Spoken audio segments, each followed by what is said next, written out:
St. Marcellus Convent stood on the edge of the forest, a towering structure wrapped in mist and shadows. The nuns who lived there were known for their devotion, but whispers of strange happenings had circulated in the nearby village for decades. No one dared to visit after dark, except for Sister Helena, who was new to the convent and curious about the mysteries hidden within its ancient walls. One stormy evening, Sister Helena was tasked with cleaning the old chapel in the east wing. The wind howled through the cracked stained glass windows, and candles flickered weakly against the growing darkness. As she swept the dusty floor, a faint sound echoed through the chapel, a low, raspy whisper. She froze, her heart racing. "Is someone there?" she called out, her voice trembling. Silence. Helena shook her head, blaming the wind. She resumed her work, but the whisper returned, louder this time. It seemed to come from the altar. Clutching her rosary, she approached cautiously. The flickering candlelight cast eerie shadows on the stone walls. On the altar lay an ancient Bible, its pages yellowed and brittle. As she reached to close it, the whisper turned into a guttural voice. "Leave, now." The air grew icy, and the candles extinguished simultaneously. Panic gripped Helena as darkness swallowed the room. She fumbled for her flashlight, but it wouldn't turn on.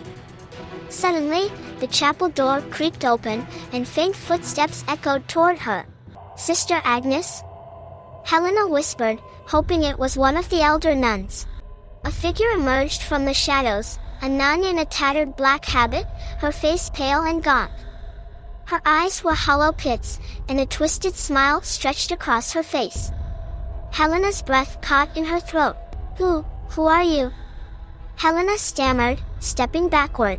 The figure tilted her head, the smile never wavering.